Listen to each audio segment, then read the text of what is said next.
नमस्कार दोस्तों, स्वागत है आपका हमारे चैनल कृष्णवाणी पर। आज हम बात करने जा रहे हैं वर्ष 2025 के राशिफल की। अगर आप मिथुन, कन्या या मकर राशि के जातक हैं तो यह वीडियो आपके लिए खास है। यह साल आपके जीवन में कई बदलाव, नए अवसर और कुछ चुनौतियां लेकर आ सकता है। आइए जानते हैं कि प्यार, करियर, स्वास्थ्य और वित्तीय मामलों में आपका भाग्य क्या कहता है। वर्ष 2025 में मिथुन, कन्या या मकर राशि के जातकों पर शनि, राहु, केतु और गुरु का गोचर महत्वपूर्ण प्रभाव डालेंगे। इन ग्रहों के कुंभ, मीन और सिंह राशि व अन्य राशि में गोचर से आपके जीवन के विभिन्न क्षेत्रों पर असर पड़ेगा। आइए इसे विस्तार से समझते हैं। कन्या राशि, शनि का कुंभ राशि में गोचर। कुंभ राशि आपकी कुंडली में छठे भाव रोग, शत्रु, ऋण, सेवाएं और चुनौतियों का प्रतिनिधित्व करती है। जब शनि छठे भाव में गोचर करता है तो इसका प्रभाव इस प्रकार हो सकता है। शत्रुओं पर विजय। छठे भाव में शनि आपको शत्रुओं और विरोधियों पर विजय दिला सकता है। यदि आपके जीवन में कोई कानूनी मुद्दे या विवाद चल रहे हैं तो यह गोचर आपको सफलता दिला सकता है। स्वास्थ्य में सुधार या चुनौतियां। शनि छठे भाव में आपके स्वास्थ्य को प्रभावित कर सकता है। यह गोचर आपके स्वास्थ्य में सुधार ला सकता है, लेकिन आपको अपने स्वास्थ्य पर ध्यान रखना चाहिए। ऋण और आर्थिक चुनौतियां। शनि के प्रभाव से आप अपने ऋण या कर्ज को नियंत्रित करने में सफल हो सकते हैं। हालांकि शनि धीमी प्रगति का ग्रह है, इसलिए ऋण निपटान में समय लग सकता है। कड़ी मेहनत और अनुशासन। शनि छठे भाव में आपको कठिन परिश्रम करने के लिए प्रेरित करेगा। कार्य क्षेत्र में आपको अपने कार्यों के प्रति अधिक अनुशासन रखना होगा। शनि का मीन राशि में गोचर। मीन राशि आपकी कुंडली में सातवें भाव अर्थात विवाह, साझेदारी, व्यापार और सार्वजनिक जीवन का प्रतिनिधित्व करती है। शनि का सातवें भाव में गोचर आपके व्यक्तिगत और व्यावसायिक संबंधों पर असर डाल सकता है। विवाह और संबंधों में चुनौतियां। सातवें भाव में शनि का गोचर विवाह और संबंधों में कुछ कठिनाइयां ला सकता है। आपके जीवन साथी या पार्टनर के साथ तनावपूर्ण स्थिति उत्पन्न हो सकती है। व्यापारिक साझेदारियों में अनुशासन। व्यापारिक साझेदारी में अनुशासन और व्यावसायिकता का पालन करना अत्यंत महत्वपूर्ण होगा। धैर्य और योजनाबद्ध तरीके से दीर्घकालिक लाभ प्राप्त हो सकते हैं। सार्वजनिक छवि पर प्रभाव। शनि का यह गोचर आपके सार्वजनिक जीवन में गंभीरता और जिम्मेदारी का भाव ला सकता है। समाज में आपकी छवि में सुधार हो सकता है। संबंधों में स्थिरता की खोज। इस गोचर के दौरान आप अपने संबंधों में स्थिरता और स्थायित्व की खोज करेंगे। धैर्य से चली आ रही समस्याओं का समाधान इस अवधि में संभव है। शनि के लिए उपाय। शनि के लिए पूजा और मंत्र। शनि के गोचर के नकारात्मक प्रभावों को कम करने के लिए शनिवार को ओम शं शनिश्चराय नमः मंत्र का जप करें। शनि की पूजा करने से अनुशासन, धैर्य और शांति प्राप्त होती है। शनिवार को दान। शनिवार के दिन सरसों का तेल, काले तिल, लोहे के सामान और काले वस्त्रों का दान करें। यह शनि के अशुभ प्रभाव को कम करने में सहायक होगा। आयुर्वेदिक उपचार और स्वास्थ्य का ध्यान। शनि स्वास्थ्य पर असर डाल सकता है, इसलिए आपको अपने स्वास्थ्य का विशेष ध्यान रखना होगा। योग, ध्यान और नियमित व्यायाम करें। आर्थिक संयम। शनि आर्थिक मामलों में अनुशासन सिखाता है। अपने खर्चों को नियंत्रित करें और अनावश्यक खर्चों से बचें। कर्म सुधार। शनि कर्म फल का ग्रह है, इसलिए अपने कर्मों को सुधारें। शनि देव के मंदिर में दीप जलाएं। शनिवार को शनि देव के मंदिर में जाकर दीपक जलाना और शनि चालीसा का पाठ करना शुभ फल दे सकता है। सरल और विनम्र जीवन शैली अपनाएं। शनि का प्रभाव जीवन में विनम्रता और साधारणता लाने में सहायक हो सकता है। आप जितना अधिक विनम्र और संयमित रहेंगे, शनि उतने ही अधिक सकारात्मक परिणाम देंगे। इन उपायों को अपनाकर आप अपने शनि के गोचर के दौरान उत्पन्न चुनौतियों का सामना कर सकते हैं और उससे जुड़े लाभों का पूरा आनंद उठा सकते हैं।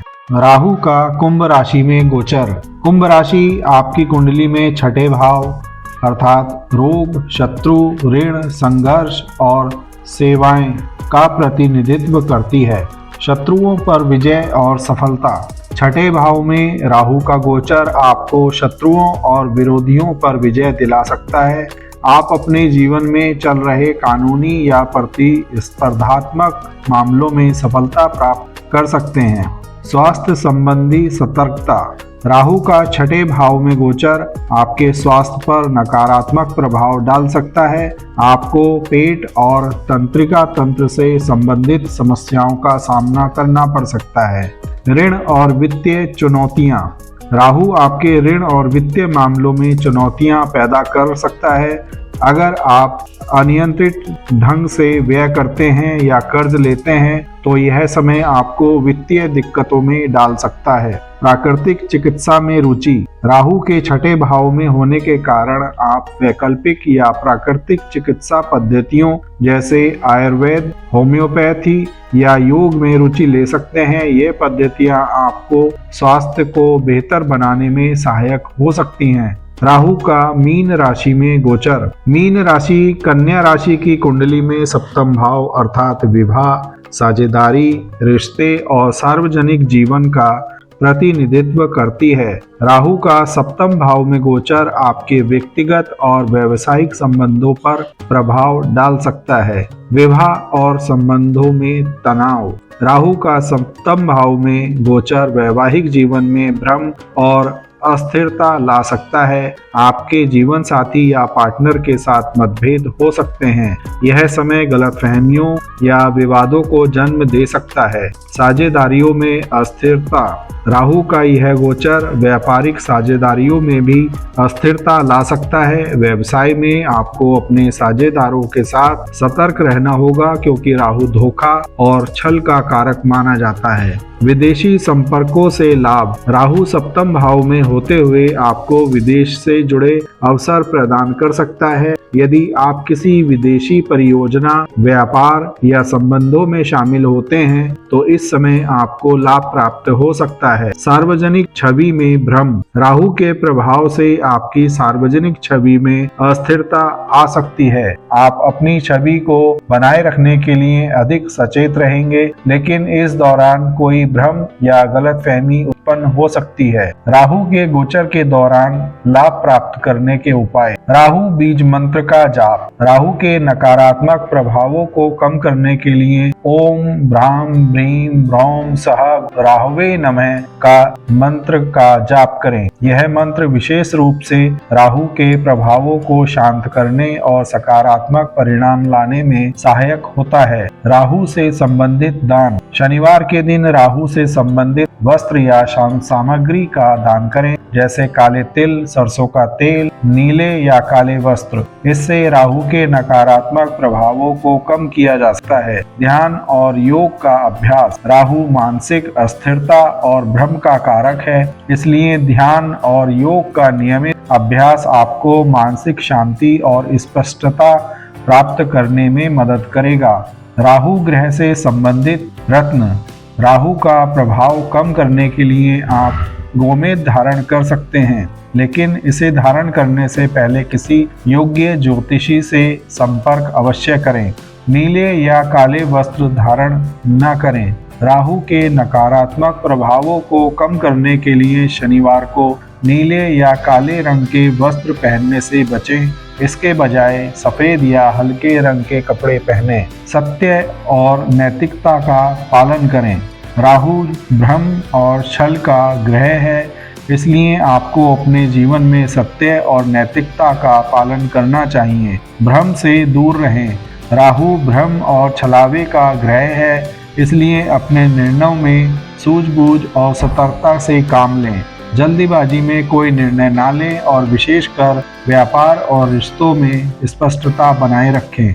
इन उपायों को अपनाकर आप राहु के गोचर के नकारात्मक प्रभावों को कम कर सकते हैं और इस अवधि को अपने लिए सकारात्मक रूप से उपयोग कर सकते हैं। केतु का कन्या राशि पर गोचर। कन्या राशि की कुंडली में केतु का गोचर प्रथम भाव स्वयं, व्यक्तित्व, स्वास्थ्य और जीवन की दिशा पर होगा। प्रथम भाव में केतु का गोचर काफी प्रभाव डाल सकता है। आध्यात्मिक झुकाव और आत्मनिरीक्षण। केतु का प्रथम भाव में गोचर आपके जीवन में एक गहरे आत्मनिरीक्षण का समय ला सकता है। आप भौतिक चीजों और सांसारिक सुखों से विमुख हो सकते हैं और ध्यान, योग और आध्यात्मिक गतिविधियों में रुचि लेने लग सकते हैं। स्वास्थ्य संबंधी चिंताएं। केतु का गोचर आपके स्वास्थ्य पर असर डाल सकता है। आपको कुछ अप्रत्याशित स्वास्थ्य समस्याओं का सामना करना पड़ सकता है, विशेषकर त्वचा, तंत्रिका तंत्र और मानसिक स्वास्थ्य से संबंधित। व्यक्तित्व में अस्थिरता और अस्पष्टता। प्रथम भाव में केतु भ्रम और अस्पष्टता का कारण बन सकता है। मानसिक अस्थिरता और आत्मसम्मान और आत्मविश्वास में कमी हो सकती है। सामाजिक अलगाव। केतु आपको समाज से दूर और एकांत की ओर प्रेरित कर सकता है। आप सामाजिक मेलजोल में कमी महसूस कर सकते हैं और खुद को एकांत प्रिय बना सकते हैं। केतु के उपाय। गणेश पूजा और केतु मंत्र का जप। केतु के नकारात्मक प्रभावों को कम करने के लिए भगवान गणेश की पूजा करें और ओम केम केतवे नमः मंत्र का नियमित रूप से जाप करें। इससे मानसिक शांति और केतु के कुप्रभावों को नियंत्रित करने में मदद मिलेगी। केतु से संबंधित दान। केतु के दोषों को शांत करने के लिए आप शनिवार को काले तिल, कंबल और सरसों का तेल दान कर सकते हैं। ध्यान और योग का अभ्यास। केतु से उत्पन्न मानसिक अस्थिरता को दूर करने के लिए नियमित ध्यान, प्राणायाम और योग का अभ्यास करें। स्वास्थ्य पर ध्यान। केतु के प्रभाव से स्वास्थ्य संबंधी समस्याएं उत्पन्न हो जाती हैं, इसलिए आपको अपने स्वास्थ्य का विशेष ध्यान रखना चाहिए। आध्यात्मिक गतिविधियों में संलग्न रहें। केतु के प्रभाव से आध्यात्मिकता की ओर झुकाव होता है, इसलिए आप धार्मिक और आध्यात्मिक गतिविधियों में संलग्न हो सकते हैं। इससे मानसिक शांति मिलेगी। केतु से संबंधित रत्न। आप केतु से संबंधित रत्न जैसे लहसुनिया धारण कर सकते हैं, लेकिन इसको किसी योग्य ज्योतिषी की परामर्श से ही धारण करें।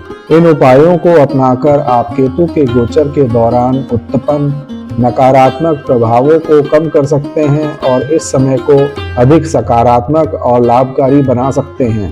केतु का कन्या राशि के 12वें भाव सिंह राशि में गोचर। आध्यात्मिकता और मोक्ष की ओर झुकाव। केतु का 12वें भाव में गोचर आध्यात्मिक उन्नति का समय होता है। यह समय आपको भौतिक जीवन से विमुख कर आध्यात्मिकता और मोक्ष की ओर प्रेरित करेगा। विदेश यात्रा या प्रवास। 12वां भाव विदेश यात्रा और प्रवास से जुड़ा होता है। केतु का यहाँ गोचर आपको विदेश यात्रा या किसी दूर स्थान पर प्रवास का अवसर दे सकता है। अनचाहे खर्चों में वृद्धि। केतु 12वें भाव में गोचर करने पर आपके खर्चों में अचानक वृद्धि कर सकता है। अनावश्यक खर्चों से बचें। स्वास्थ्य संबंधी चिंताएं। इस गोचर के दौरान मानसिक और शारीरिक स्वास्थ्य पर ध्यान देना आवश्यक है। अनिद्रा, तनाव या छुपी हुई समस्याएं हो सकती हैं। छुपे शत्रु और षड्यंत्र। केतु का 12वें स्थान में गोचर छुपे शत्रुओं और षड्यंत्रों का संकेत दे सकता है। आपको इस समय आपके आसपास के लोगों के साथ सतर्क रहना होगा, क्योंकि कोई व्यक्ति आपके खिलाफ काम कर सकता है। केतु के उपाय। गणपति पूजा और केतु मंत्र का जाप। भगवान गणेश की पूजा करें। ओम केम केतवे नमः का जाप करें। ध्यान और योग का अभ्यास। प्राणायाम, ध्यान और योग का नियमित अभ्यास इस समय आपको मानसिक शांति और स्थिरता प्रदान करेगा। रात को सोने से पहले कपूर जलाएं। रात को सोने से पहले घर में कपूर जलाएं, इससे नकारात्मक ऊर्जा दूर होती है और केतु के नकारात्मक प्रभावों को कम किया जा सकता है। अनावश्यक खर्चों पर नियंत्रण रखें, इस समय आवश्यक खर्चों से बचें, अपने वित्तीय मामलों को योजनाबद्ध तरीके से संभालें। केतु से संबंधित दान, शनिवार को काले तिल, कंबल, सरसों का तेल, नारियल का दान करें। केतु से संबंधित लहसुनिया रत्न धारण कर सकते हैं, इससे केतु के नकारात्मक प्रभाव कम हो सकते हैं। इन उपायों को अपनाकर आप केतु के गोचर के दौरान उत्पन्न चुनौतियों का सामना कर सकते हैं और इस समय को सकारात्मक रूप से अपने जीवन के लिए उपयोगी बना सकते हैं। गुरु का वृषभ राशि अर्थात नवम भाव में गोचर का प्रभाव। कन्या राशि के लिए वृषभ राशि नवम भाव अर्थात भाग्य, धर्म, उच्च शिक्षा, आध्यात्मिकता और विदेश यात्रा का प्रतिनिधित्व करता है। गुरु का इस भाव में गोचर आपके जीवन में काफी प्रभावशाली होता है। भाग्य में वृद्धि। गुरु नवम भाव में गोचर करते समय आपके भाग्य को प्रबल करेगा। यह समय आपके लिए भाग्यशाली हो सकता है और आपके जीवन में सकारात्मक बदलाव ला सकता है। धार्मिक और आध्यात्मिक उन्नति। इस समय आप धर्म और आध्यात्मिकता की ओर आकर्षित हो सकते हैं। धार्मिक यात्राएं, तीर्थ यात्रा या किसी धार्मिक कार्य में भागीदारी हो सकती है। उच्च शिक्षा और विदेश यात्रा। नवम भाव उच्च शिक्षा और विदेश यात्रा का भी कारक है और गुरु का गोचर इस क्षेत्र में शुभ फल दे सकता है। सामाजिक प्रतिष्ठा में वृद्धि। गुरु नवम भाव में होने से आपकी सामाजिक प्रतिष्ठा बढ़ेगी। लोग आपके प्रति आदर और सम्मान महसूस करेंगे। आप अपने क्षेत्र में एक प्रतिष्ठित व्यक्ति के रूप में उभर सकते हैं। गुरु का मिथुन राशि अर्थात दशम भाव में गोचर। मिथुन राशि आपके लिए दशम भाव अर्थात करियर, सामाजिक स्थिति और कर्म का प्रतिनिधित्व करता है। गुरु का गोचर इस भाव में आपके करियर और पेशेवर जीवन पर गहरा प्रभाव डालेगा। करियर में उन्नति। गुरु का दशम भाव में गोचर आपके करियर में उन्नति का संकेत देता है। इस समय आपको प्रमोशन, नौकरी में सुधार या नए करियर के अवसर मिल सकते हैं। यदि आप कोई नया व्यवसाय शुरू करना चाहते हैं तो यह समय आपके लिए अनुकूल हो सकता है। आर्थिक लाभ। दशम भाव करियर और पेशेवर जीवन के साथ साथ आर्थिक स्थिति से भी जुड़ा होता है। आपकी आय में वृद्धि, आर्थिक रूप से स्थिरता मिलेगी और निवेशों में लाभ हो सकता है। सामाजिक प्रतिष्ठा और प्रभाव। इस समय आप समाज में उच्च प्रतिष्ठा को प्राप्त करेंगे। आपके कार्यों और सामाजिक योगदान का सराहना किया जाएगा और लोग आपके नेतृत्व में काम करना पसंद करेंगे। आर्थिक निर्णयों में सावधानी। हालांकि यह समय आर्थिक रूप से लाभकारी हो सकता है, लेकिन आपको अपने खर्चों और निवेशों में सावधानी बरतनी होगी। कोई भी बड़ा निवेश करने से पहले अच्छे से सोचें और विशेषज्ञों से परामर्श अवश्य लें। गुरु के उपाय। गुरु की पूजा और मंत्र जाप। गुरु के सकारात्मक प्रभाव को बढ़ाने और नकारात्मक प्रभावों से बचने के लिए नियमित रूप से ओम ग्राम ग्रीम ग्रौम सह गुरुवे नमः मंत्र का जाप करें। धार्मिक और दान पुण्यों के कार्य। गुरु नवम भाव से धर्म और पुण्य का प्रतिनिधित्व करता है, इसलिए इस समय धर्म और सामाजिक कार्यों में भाग लें। गरीबों और जरूरतमंदों की सहायता करें। पीली वस्तुओं का दान। बृहस्पतिवार को पीली वस्तुओं का दान करें, जैसे पीला कपड़ा, हल्दी, चने की दाल और पीले फल। आध्यात्मिकता और ध्यान। गुरु आध्यात्मिक उन्नति और आत्मज्ञान का कारक है, इसलिए नियमित रूप से ध्यान और योग का अभ्यास करें। गुरु से संबंधित रत्न धारण करना। आप पुखराज धारण कर सकते हैं, इससे गुरु के शुभ प्रभावों को बल प्राप्त होगा। विद्यार्थियों के लिए शिक्षा पर ध्यान दें। यदि आप शिक्षा प्राप्त कर रहे हैं तो गुरु के गोचर के समय आपकी शिक्षा में उन्नति के अवसर बनेंगे। गुरु से संबंधित ज्ञान और अध्ययन में विशेषज्ञता प्राप्त करने का प्रयास करें। इन उपायों को अपनाकर आप गुरु के गोचर के दौरान उत्पन्न सकारात्मक प्रभावों का अधिकतम लाभ उठा सकते हैं और जीवन में उन्नति प्राप्त कर सकते हैं। ये आपको गोचरीय प्रभाव बताए गए हैं। यदि आपको अपनी कुंडली के बारे में कोई जिज्ञासा है, आप वर्ष 2025 के बारे में अपने संबंध में कुछ जानने की इच्छा रखते हैं, तो आप हमसे संपर्क स्थापित कर सकते हैं।